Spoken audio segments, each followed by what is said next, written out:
Bismillahirrahmanirrahim. Assalamualaikum warahmatullahi wabarakatuh.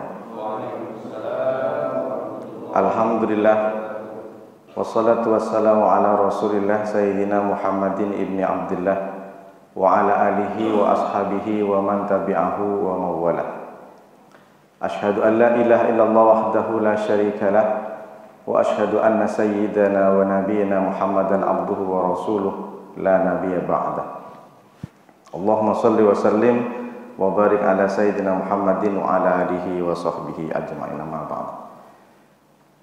Yang sama-sama kita hormati pengurus, ketua pengurus Yayasan Masjid Al-Mukhlisin, Bapak Ibu jamaah kajian subuh pada hari ini, semuanya tak bisa sebutkan satu persatu, insyaallah semuanya dimuliakan oleh Allah Subhanahu wa taala. Bersyukur kita kepada Allah dengan ucapan alhamdulillah, berselawat kita kepada Rasulullah dengan ucapan Allahumma shalli ala sayyidina Muhammad wa ala ali sayyidina Muhammad. Bapak Ibu, kita sudah sampai di bulan Rajab, bulan di mana salah satu oleh Allah yang dimuliakan. Inna iddatas syuhuri indallahi itsna asyara syahran.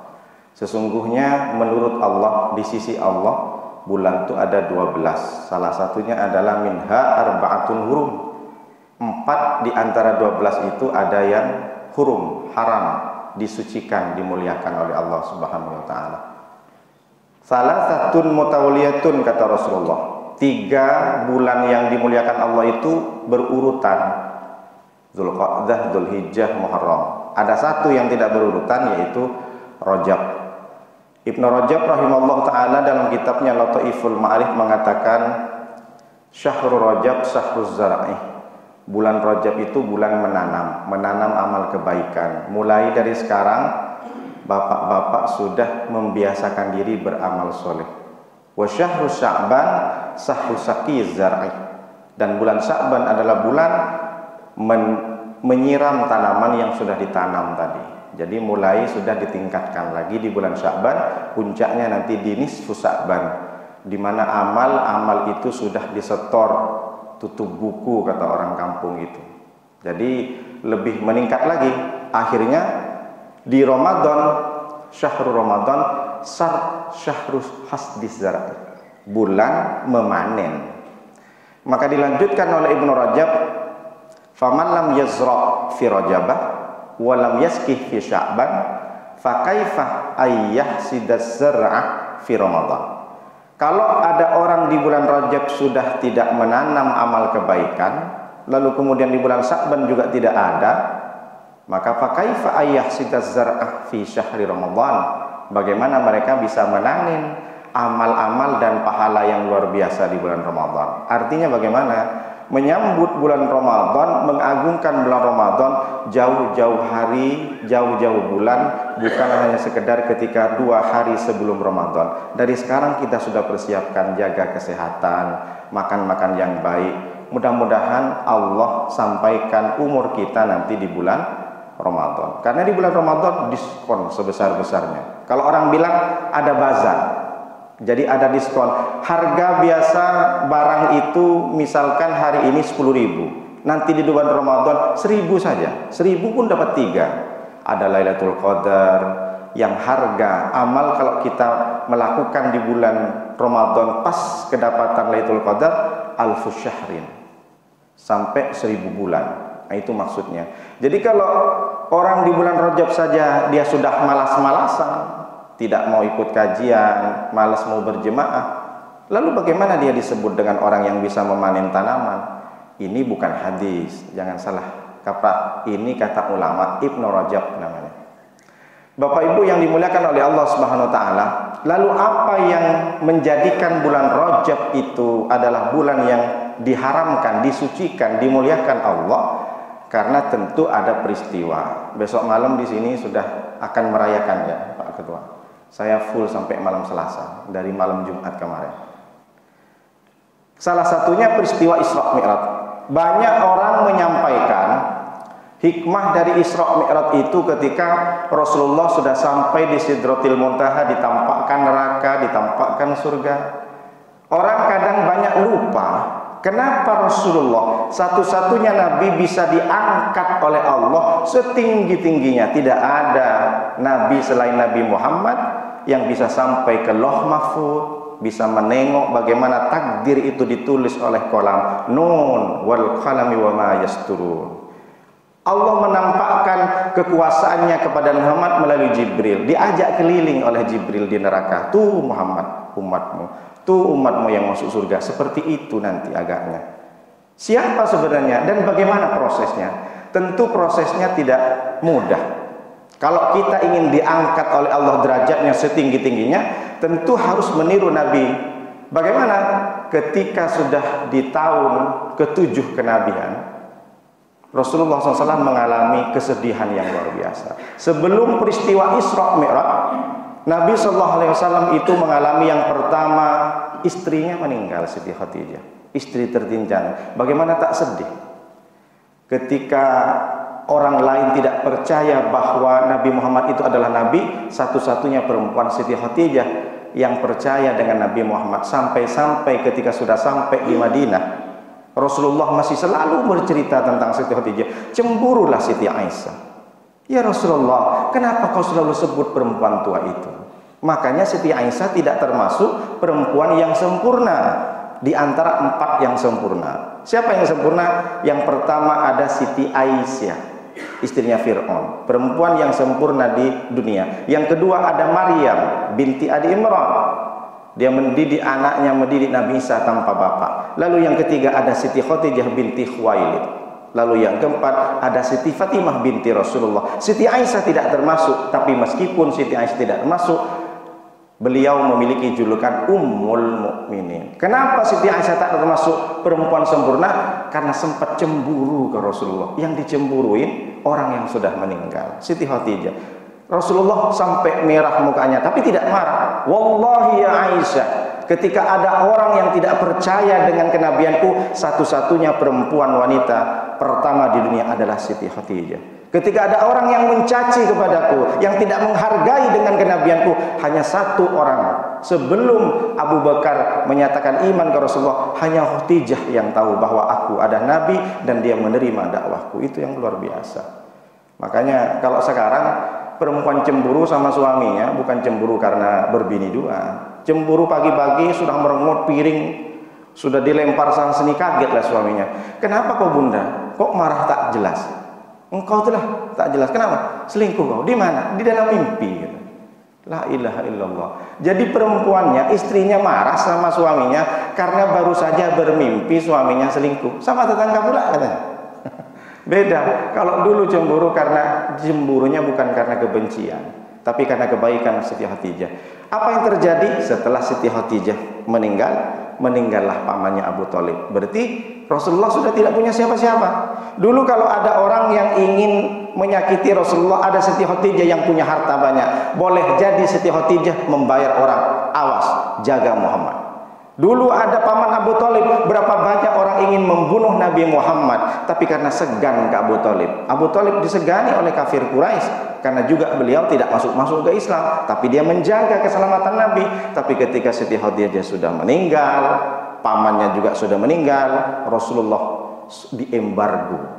Tidak boleh ada mengirim makanan ke Muhammad, dikucilkan. Tidak boleh juga Muhammad berbelanja ke pasar. Tidak boleh ada yang mendekat. Dibakar betis sama Abu Jahal dan antek-anteknya, sama Abu Lahab dan geng-gengnya. Tidak boleh ada yang berkomunikasi dengan Muhammad. Nabi Muhammad tidak punya kekuatan lagi. Bukan berarti Nabi Muhammad tidak mampu, tinggal doa kepada Allah. Lalu kemudian ada secercah harapan. Rasulullah berjalan kaki menuju ke negeri Taif. Yang Bapak Ibu yang sudah sampai ke Taif, insya Allah tahu.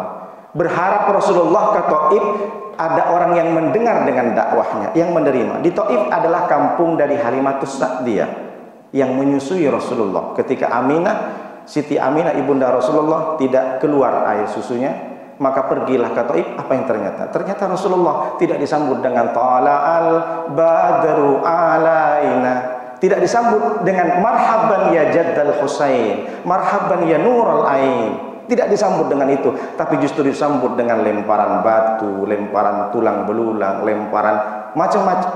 Akhirnya kakinya berdarah. Ketika berdarah, Rasulullah melihat darahnya hampir menetes. Datang malaikat Jibril tanpa perintah, tanpa minta Rasulullah, Muhammad, seandainya darahmu itu menetes ke tanah dari kakimu, selesai nih Taif nih, aku bumi ratakan.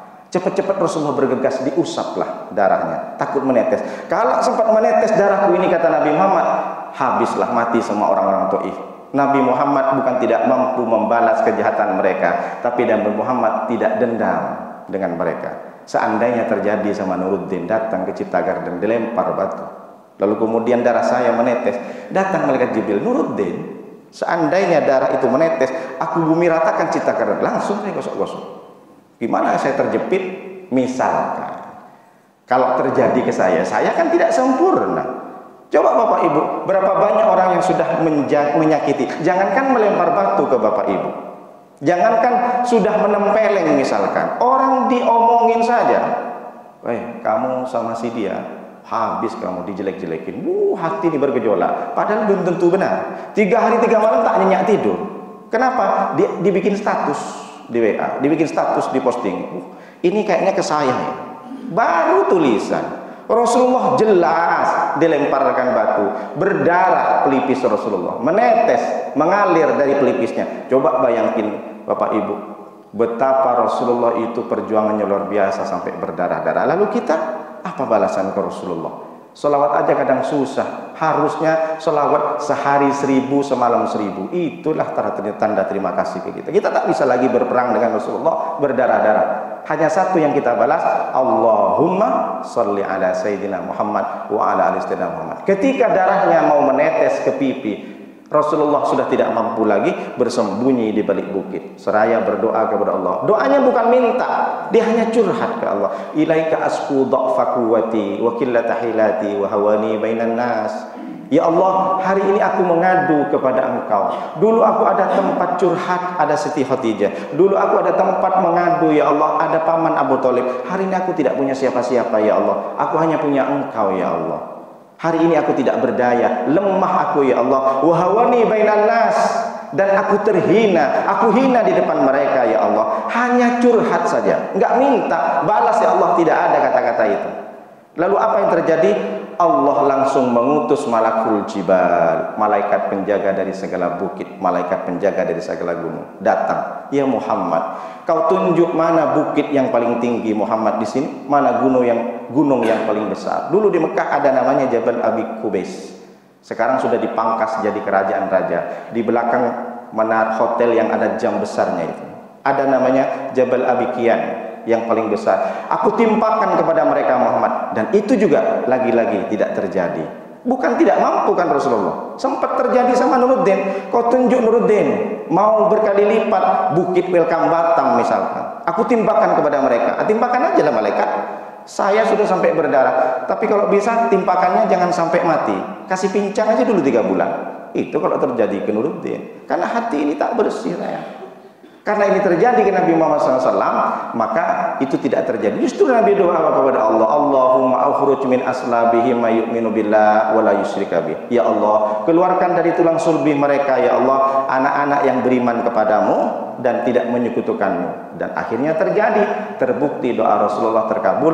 Hari ini warga Taif semuanya totalitas orang yang beribadah kepada Allah. Apa yang bisa kita ambil hikmah dari ini? Kalau kita ingin diangkat oleh Allah derajatnya setinggi-tingginya, dimuliakan di dunia, dimuliakan di akhirat, belajar hari ini memaafkan orang yang sudah menzalimi, menyakiti, jelek-jelekin kita, apalagi menggunjing. Berat memang Pak Ustadz, berat. Aduh saya berat sekali, susah Pak Ustadz, gimana caranya? Kenapa emangnya? Terlalu banyak Pak Ustadz orang yang nyakitin saya. Kira-kira berapa? Di komplek ini ada 100 Pak Ustadz, hampir semua jelekin-jelekin saya. Jadi gimana saya mau maafkan? Makanya dulu Rasulullah ketika duduk di Masjid Madinah, di Nabawi, lalu tiba-tiba ada orang datang dari pojok, lalu bilang Rasulullah, nanti kau tengok di pojok itu ada orang masuk ke dalam masjid, itulah orang ahli surga. Orang itu orang Bedui, cuek dia, tak pernah ngumpul-ngumpul sama Rasulullah. Tapi begitu hebatnya Rasul bilang sama sahabat yang lain, itu ahli surga. Akhirnya sampai 2 kali, 3 kali, berturut-turut 3 kali Rasulullah. Penasaran yang namanya Abdullah ibnu Amr bin As. Siapa kira-kira orang ini? Lalu dibuntutin ke rumahnya. Sampai di rumahnya sudah tahu, berpikir dia gimana caranya aku bisa menginap di rumah ini, biar aku tahu amalan apa yang dia kerjakan. Akhirnya datang ketok pintu, Assalamualaikum. Waalaikumsalam. Iya kisana, saya pengen, boleh nggak saya nginep di rumahmu? Boleh, kenapa? Aku ada masalah sama keluarga. Ecek-eceknya begitu Abdullah ibnu Amr bin As. Akhirnya tidur 3 hari malam. Ditengokin mulai dari subuh sampai ketemu subuh lagi. Biasa saja. Waktunya salat berjamaah, berjamaah. Waktunya ngaji, ngaji. Ini kayaknya kalau ditengok salat sunat tahajudnya lebih banyak aku katanya. Kata si Abdullah ibnu Amr. Kenapa orang ini bisa spesial di mata Nabi SAW? Akhirnya penasaran 3 hari nanya. Wahai kisana, saya perhatikan 3 hari 3 malam. Sebenarnya saya kesini bukan karena berantem dengan keluarga. Saya pengen tengok amalan kisana itu seperti apa. 3 hari 3 malam berturut-turut saya tengok, nampaknya kalau tahajud lebih banyak saya, ngaji Al-Qur'annya lebih banyak kami. Dia senyum. Sebenarnya amalanku biasa saja, bahkan lebih hebat kalian. Tapi ada satu amalanku yang mungkin kalian tidak lakukan. Apa itu? Sebelum tidur aku berdoa kepada Allah. Apa doanya? Bukan untuk diriku. Ya Allah, ampuni dosa-dosa orang yang sudah menyakitin saya. Ampuni dosa-dosa orang yang menzalimi saya. Ampuni orang-orang yang sudah menjelek-jelekkan nama saya. Bisa nggak kalian katanya? Apa maknanya? Orang yang hanya berdoa kepada Allah sebelum tidur, berdoa untuk orang lain yang menyakitin, bukan berdoa untuk orang lain yang memberikan kebaikan, bisa menjadikan orang itu masuk surga meskipun sholatnya biasa-biasa saja. Kalau bapak ibu pengen, tirulah itu. Tak perlulah banyak-banyak sholat tahajud, yang penting tidak pernah dendam kepada orang. Jangankan kepada orang yang menyakiti, justru kita kadang masih berpikir gimana caranya balas dendam. Itulah kenapa disebutkan dalam surat Ali Imran ayat 133 dan 134. Wasari'u ila maghfiratin min rabbikum wa jannatin arduhas samawati wal ard uiddat lil muttaqin. Surga yang seluas bumi dan langit galaksi ini uiddat lil muttaqin, disediakan kepada orang-orang yang bertakwa. Siapa orang bertakwa? Wal kadhiminal ghaidha, yang orang menahan amarahnya, wal afina 'anil nas, dan memaafkan seluruh manusia. Kan hebat ini. Amalannya tak perlu ngaji sampai 30 juz. Amalan cuma satu, jangan pernah dendam dan maafkan orang yang sudah jelas-jelas. Rasulullah bukan nyakitin dengan ucapannya. Rasulullah orang itu langsung lempar, jelas berdarah, nampak darah itu menetes. Kalau kita mungkin luar biasa. Kita memang tidak bisa seperti Nabi Muhammad, tapi setidaknya belajar dari hari ini. Siapapun yang pernah benci dengan kita, siapapun yang pernah dendam kita, maafkan. Besok datangin maaf. Justru kita yang memberikan maaf duluan. Artinya apa? Bukan hanya sekedar minta maaf, tapi jadilah pemaaf. Kamu sakit hati sama tetanggamu? Iya Pak Ustaz, sakit kali hati saya Pak Ustaz. Kenapa? Ditempeleng? Tidak Pak Ustaz. Kenapa? Dicaci maki? Tidak Pak Ustaz. Kenapa? Kok marah? Kok benci sama tetangga? Mobilnya baru Pak Ustaz. Wah, itu lain lagi itu. Kamu kenapa? Saya lebih benci lagi Pak Ustaz, lebih sakit hati lagi. Kenapa? Rumahnya baru Pak Ustaz. Sekali nengok ke atas, kram leher saya Pak Ustaz. Ada yang satu lagi, saya paling sakit hati lagi Pak Ustaz. Kenapa? Bininya baru Pak Ustaz. Bukan berarti bini kedua, istri yang pertama meninggal. Jangan salah kaprah. Ini menunjukkan ada dosa zahir, ada dosa batin. Makanya sebelum meninggal Rasulullah, man kuntu jalatu lahu dhahran hadza dhahri falyastaqid minhu wa man kuntu satantu lahu 'irdan hadza 'irdi falyastaqid minhu. Dulu siapa yang pernah aku cambuk dan tidak terima, silahkan pukul aku, kata Rasulullah. Wa man kuntu satantu lahu 'irdan hadza 'irdi falyastaqid minhu. Dulu mungkin aku ceramah, ada yang tersinggung, maka balaslah, caci maki aku, kata Nabi Muhammad. Seorang nabi yang dimuliakan Allah, jelas masuk surga, paling sempurna manusia, pemimpin nabi dan rasul, masih mau bilang kalau ada orang yang tak terima dengan ucapanku, tak terima dengan dulu pernah aku cambuk, silahkan ini Muhammad, pukullah, pukullah. Ini Nabi Muhammad. Kalau kita jadi introspeksi. Kalau kita ingin diangkat Allah sampai ke langit, sampai ke Sidratil Muntaha, maafkan semua orang yang sudah mencaci maki kita, yang memfitnah dan bahkan mencemarkan nama baik kita di tempat kerjanya. Bahkan berapa banyak orang difitnah gara-gara mulut dia, kita itu dipecat dari pekerjaannya. Banyak terjadi di PT-PT ini. Banyak karena orang cari muka ke bosnya, akhirnya kawannya habis. dipecat dari perusahaannya, dibumbuin sama teman. Yang pertama, hikmah dari Isra Mi'raj bukan hanya sekedar diperjalankan Rasulullah, tapi Rasulullah melalui ujian, meninggal Siti Khadijah, meninggal Abu Thalib, lalu sebelum itu dia juga sudah memaafkan orang-orang yang sudah menjelek-jelekkan dan menyakiti beliau. Yang kedua, ketika Rasulullah sudah selesai dari Taif karena sudah tidak mau berdakwah, berjalan kaki Rasulullah pulang ke Mekah. Di tengah perjalanan turunlah ayat surat Jin ayat 1. Qul uhiya ilayya annahu istama'ah nafarum minal jinni faqalu inna sami'na qur'anan ajaba. Rasulullah tidak pernah putus asa. Meskipun dia berdakwah di Taif tak ada yang mendengar, tapi ternyata Allah turunkan surat Al-Jin ayat 1. Apa kata Allah?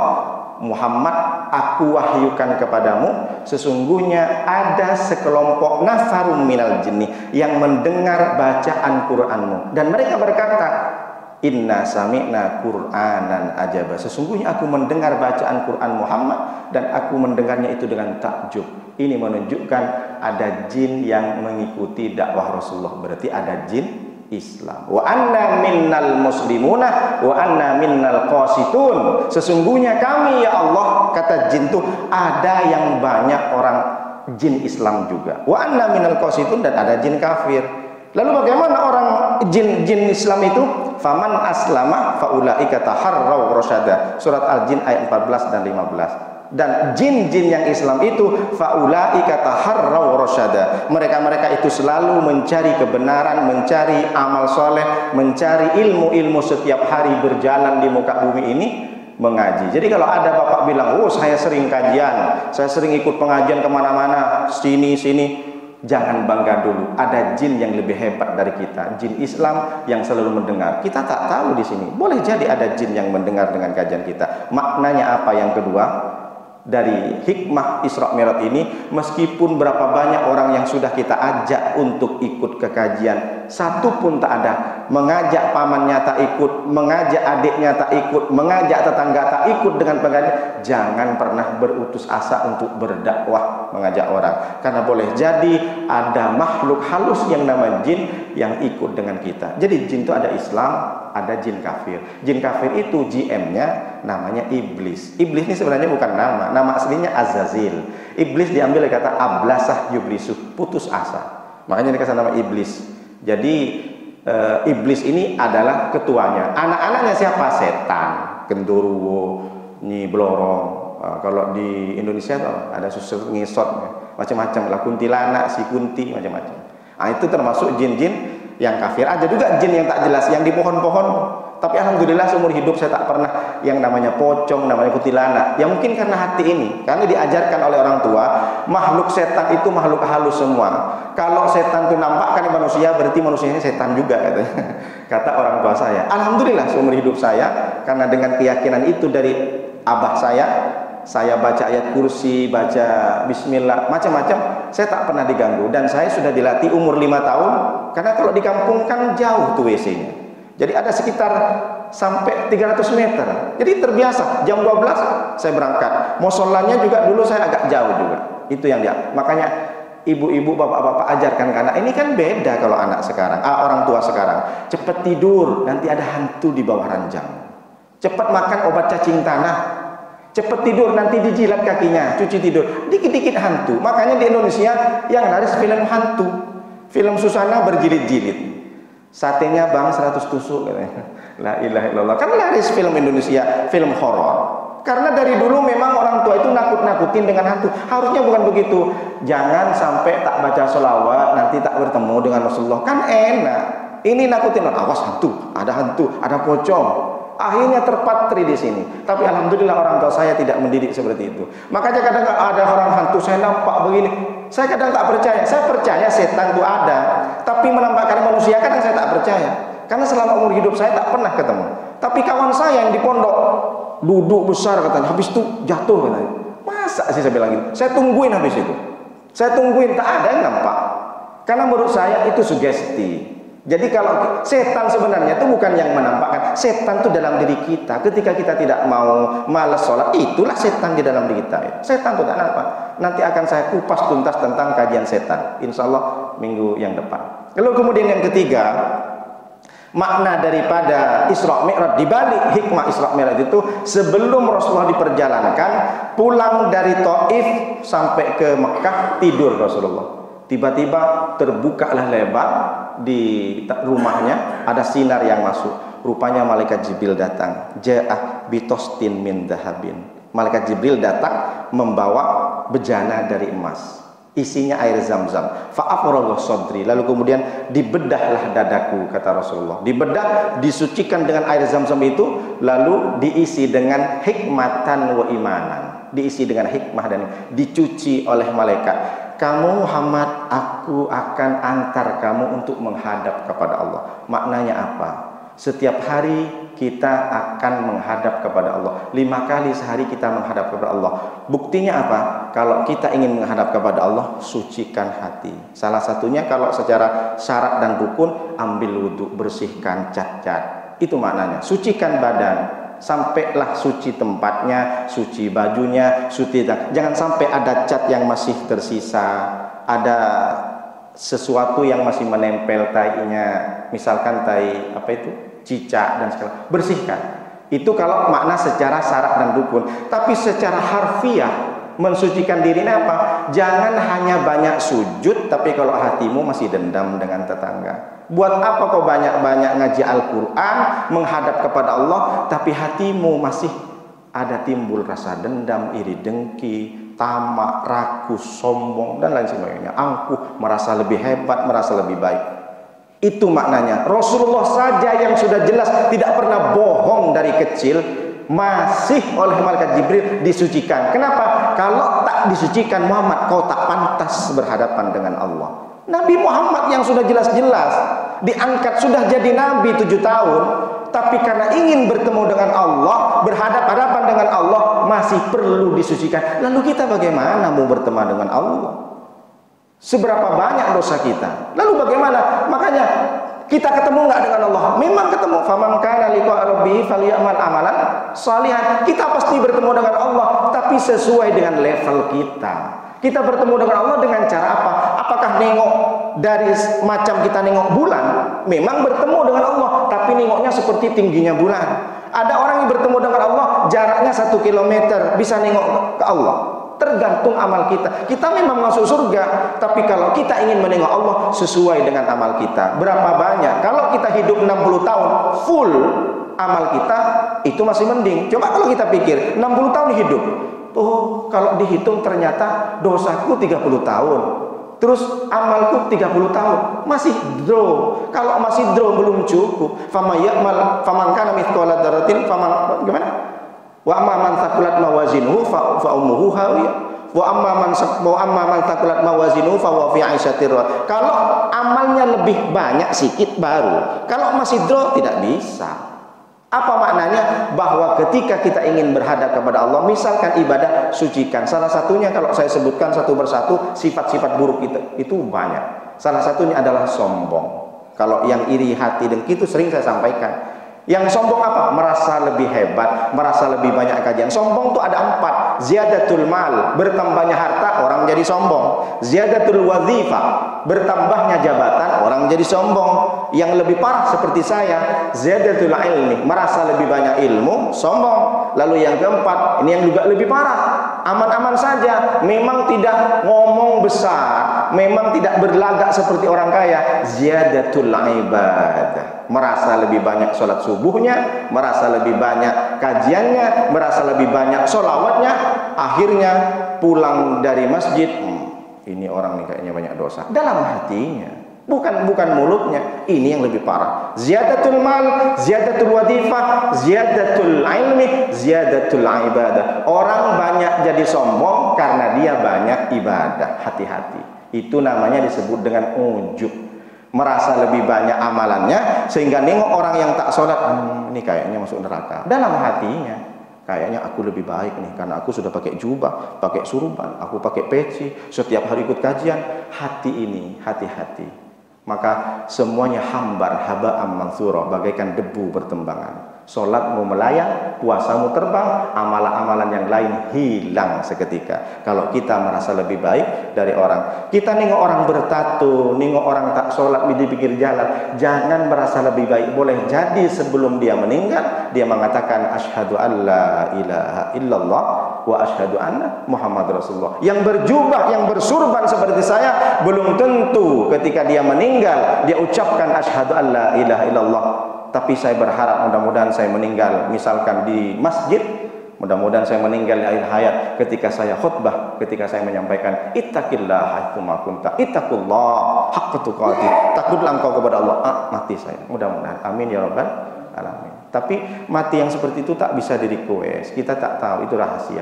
Makanya apa ini sombongkan? Rumah besar ditinggal, gelang emas, rantai kalung semua ditinggal. Nanti pada saatnya engkau sombong, apa yang kau sombongkan? Sekarang kau sombong karena kau bisa menghirup, karena jantungmu masih berdegup dengan baik. Bek, bek, bek.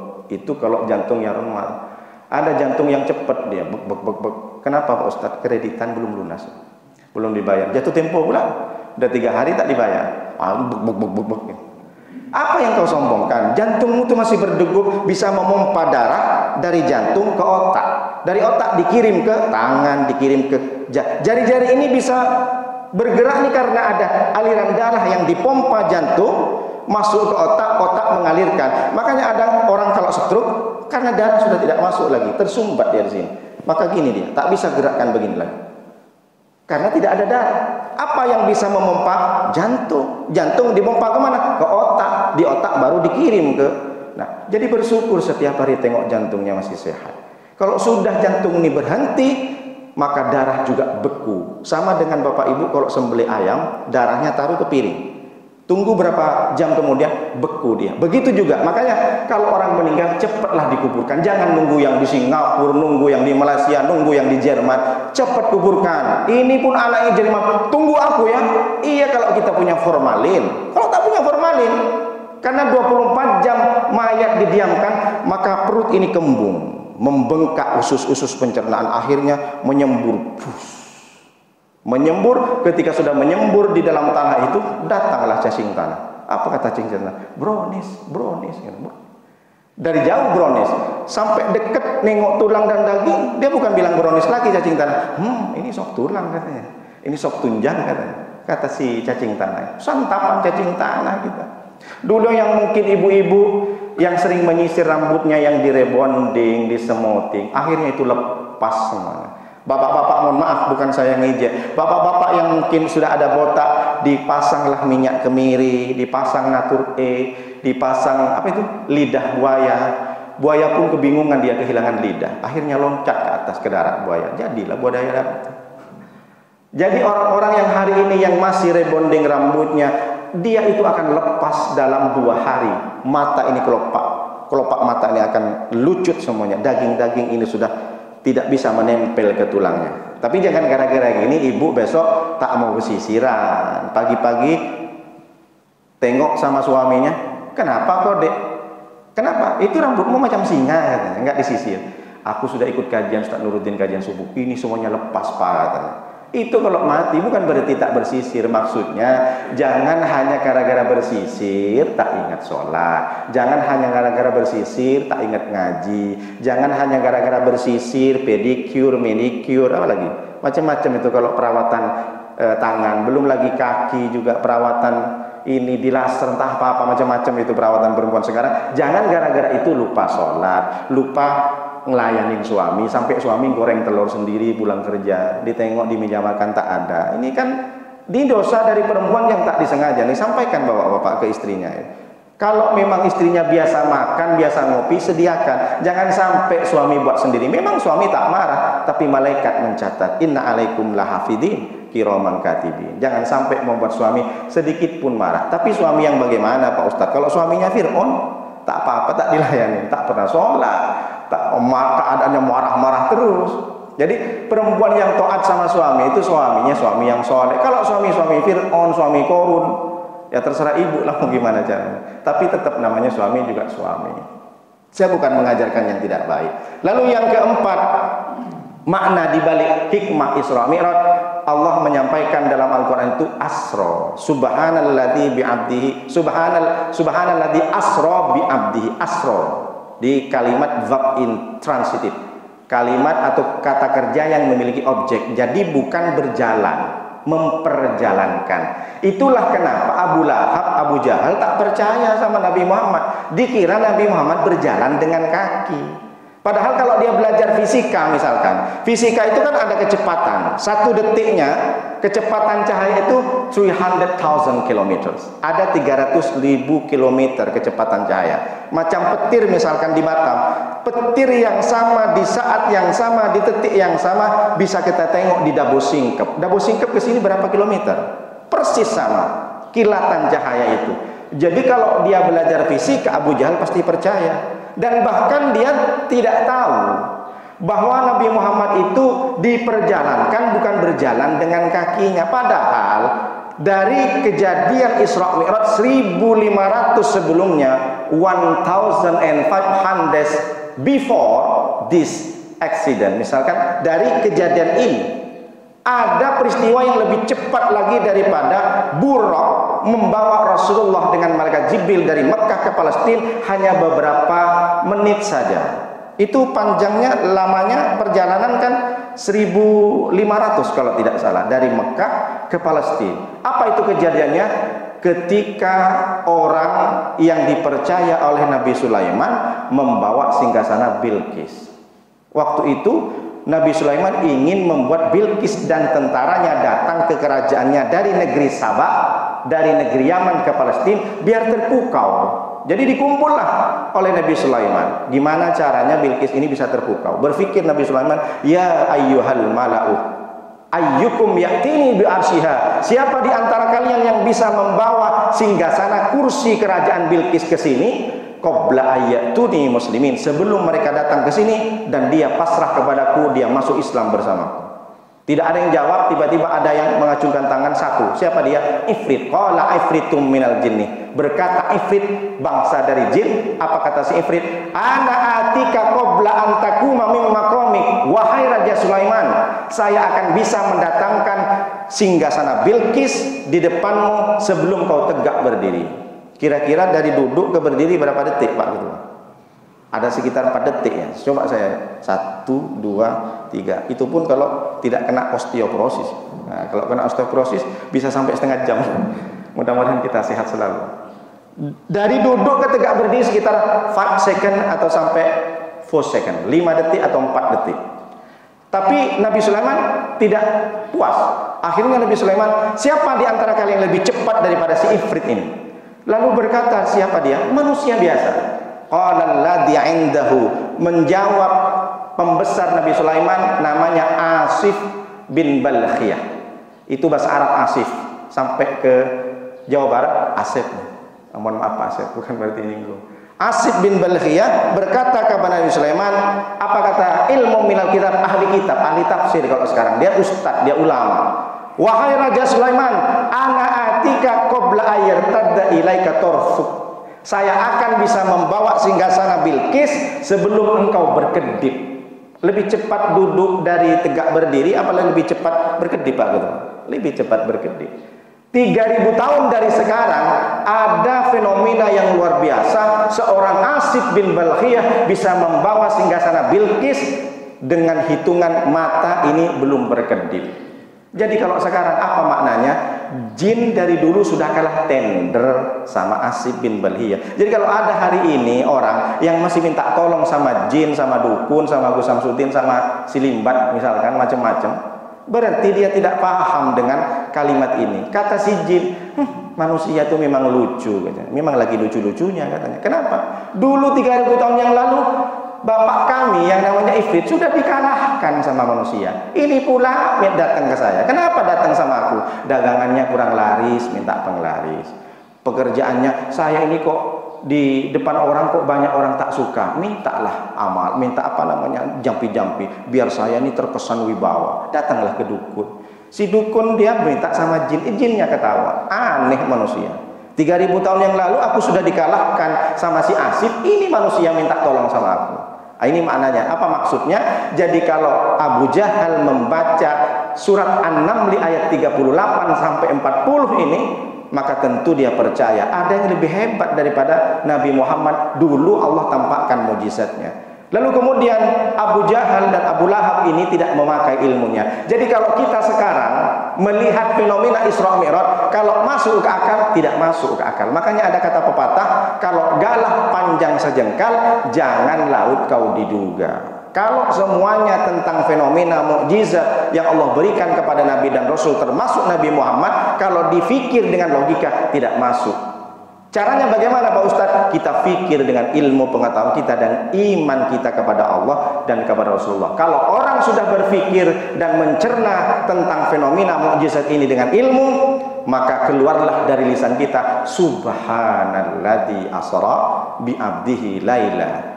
Artinya kenapa diawali dengan kata subhan? Maha suci engkau ya Allah dari tuduhan-tuduhan orang-orang kafir yang tidak layak, bahwa engkau tidak mampu, bahwa engkau tidak punya kuasa. Maha suci engkau ya Allah. Kalau hati ini, itulah kenapa dikatakan oleh Allah, inna fi khalqis samawati wal ardi wa ikhtilafil laili wan nahari la ayatil liulil albab. Sesungguhnya penciptaan langit dan bumi, begitu banyak yang sudah sampai di bulan. Neil Armstrong melihat ciptaan Allah. Inna fi khalqis samawati wal ard, melihat tumbuh-tumbuhan, dia tumbuh sendiri. Bukan berarti tidak ada yang jaga, ada yang jaga. Orang ateis tidak percaya dengan itu. Alam ini dengan sendirinya tumbuh. Dia tidak percaya kalau ada yang menjaga. Dia tidak percaya langit, matahari bergerak, bumi bergerak, planet Neptunus, Mars, Venus dan lain sebagainya. Dia tidak percaya kalau ada yang menggerakkan. Ini alam. Orang kalau waktunya mati ya mati, waktunya hidup. Dia tidak percaya dengan bayi dalam kandungan 9 bulan 10 hari bisa hidup. Kalau bukan Allah, siapa yang memberikan makanan di dalam? Orang ateis tidak sampai ke situ.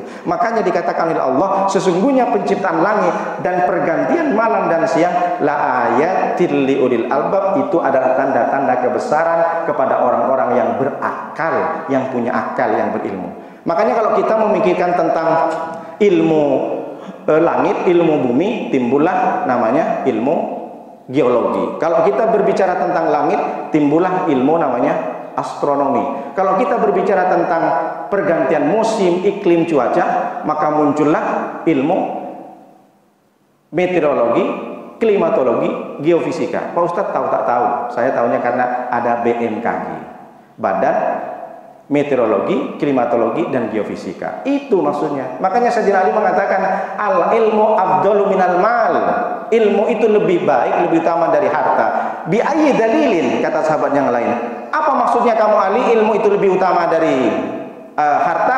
Al ilmu yahrusuka wal malu tahrusuhu. Ilmu itu bisa menjagamu dunia akhirat, tapi kalau harta, engkau sendiri yang menjaga harta. Harta tak bisa menjadikan kita menjadi orang yang berakal dan berilmu. Tapi kalau ilmu menjadikan kita, faman aradad dunya fa'alaihi bil ilmi wa man aradal akhirah fa'alaihi bil ilmi wa man aradahuma fa'alaihi bil ilmi. Kalau engkau menginginkan dunia ini ada di genggamanmu, maka dengan ilmu. Kalau engkau akhirat ingin digenggam olehmu, maka dengan ilmu. Kalau engkau ingin mendapatkan kedua-duanya, maka hendaklah dengan ilmu. Itu maksudnya, ilmunya penting. Makanya bapak-bapak dan ibu jangan pernah berhenti untuk mengaji. Berapa banyak ulama, kiai, ustaz yang hadir sini, ambil hikmahnya, diambil hikmahnya lalu diamalkan. Yang terakhir, ini cepat saja, bukan cepat saja, ini udah lama Pak Ustaz. Karena kalau nggak selesai, tak selesaiin. Yang kelima itu adalah apa makna di balik Isra Mi'raj ini. Rasulullah ketika sampai di Palestina, sholat Rasulullah di dalam Masjid Al-Aqsa menjadi imam. Makanya ada tarhib as-salatu wassalamu alaik ya man asra bika muhaiminu lailam niltama niltawal anamuniyan. Saya tak hafal kalau lagunya. Ketika waqaddamta lis-shalah fasolli kullu man fis sama wa antal imam. Ketika sholat itu sudah didirikan, engkau jadi imamnya Muhammad. Rasulullah nengok ke belakang, ada Nabi Ibrahim. Kurang hebat gimana Nabi Ibrahim? Kok bisa jadi makmum? Nabi Ibrahim kita sebut 4 kali dalam sholat. Kama shallaita ala sayyidina Ibrahim wa ala ali sayyidina Ibrahim. Kama barakta ala sayyidina Ibrahim wa ala ali sayyidina Ibrahim. Meskipun dia Abul Anbiya, meskipun namanya 4 kali kita ucapkan, tapi ternyata ketika Isra beliau menjadi makmum, Rasulullah yang jadi imam, yang jadi pemimpinnya. Ditengok di belakang Nabi Ibrahim ada Nabi Musa. Kurang hebat gimana mukjizat Nabi Musa? Punya tongkat, dipukul ke laut, terbelah 600 600,000 Bani Israel menyeberang di laut itu. Kurang hebat gimana Nabi Musa? Lalu ditengok di paling terakhir ada Nabi Isa. Mukjizat Nabi Isa luar biasa lagi. Ana ahluku lakum minat tini kahayati toiri. Saya membentuk tanah dibuat menjadi burung. Famfuhu fihi fayakunu toiron. Saya tiup, kata Nabi Isa, burung yang dari tanah liat jadi burung, dia terbang biidznillah, dengan izin Allah. Wa ubrihul akmaha wal abros. Saya menyembuhkan, menghidupkan orang yang sudah dikubur, dihidupkan lagi. Saya bisa. Wa ubrihul akmaha wal abros. Orang yang kena penyakit kusta, aku bisa sembuhkan dari lahir. Dia buta dari lahir, aku sembuhkan. Wa uhyil mauta, dan aku hidupkan orang yang meninggal dengan biidznillah. Hebat Nabi Isa. Tapi meskipun sehebat-hebat Nabi Isa, jadi makmum Rasulullah. Apa makna yang saya ambil? Hari ini sudah mansuh, sudah putus semuanya. Siapapun nabinya harus ikut syariat Nabi Sallallahu Alaihi Wasallam. Kalau ada orang sekarang masih bertuhan dengan nabi yang lain, itu salah. Mohon maaf, dia bodoh. Kenapa bodoh? Karena nabi yang lain diutus hanya sekecamatan, seprovinsi, satu kota saja. Tapi Nabi Muhammad, wa ma arsalnaka illa rahmatan lil alamin. Nabi Ibrahim diutus orang Palestina. Kalau ada orang sekarang mengatakan orang Indonesia, saya bertuhan, saya bernabi ke Nabi Isa, tidak masuk akal. Orang mana kau?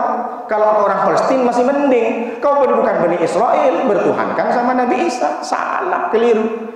Makanya sekarang sudah mansuh.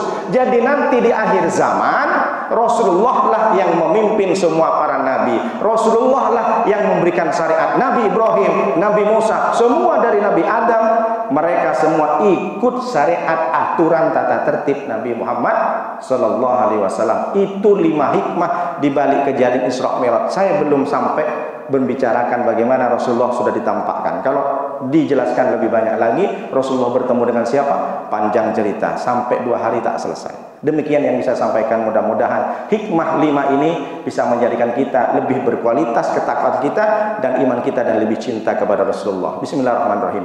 Alhamdulillahirabbil alamin. Wassalatu wassalamu ala asrofil anbiya wal mursalin wa ala alihi wa sahbihi ajmain. Hamdan syakirin, hamdan na'imin, hamdan yuafi ni'amaka fi mazida. Ya Rabbana lakal hamdu kama yanbaghi li jalalika wa 'azim sultanik. Allahumma shalli wa sallim wa barik ala sayyidina Muhammad wa ala sayyidina Muhammad. Allahumma aslih lana dinana alladhi wa ismatu amrina, wa aslih lana dunyana allati fiha ma'asina, wa aslih lana akhiratana allati fiha ma'adina, waj'al hayata ziyadatan lana min kulli khair, waj'al al-mauta rahatan min kulli syarr. Allahumma rabbana adkhilna mudkhala sidqin wa akhrijna mukhraja sidqin, waj'al lana min ladunka sultanan nasira. Rabbana atina fid dunya hasanah wa fil akhirati hasanah wa qina adzabannar. Subhanaka rabbika rabbil izzati amma yasifun, wa salamun alal mursalin, walhamdulillahi rabbil alamin. Demikian yang bisa sampaikan, mudah-mudahan bermanfaat. Terima kasih atas segala perhatian, mohon maaf atas segala kekurangan. Hadanallahu ilaikum la tariqil mustaqim. Wassalamualaikum warahmatullahi wabarakatuh.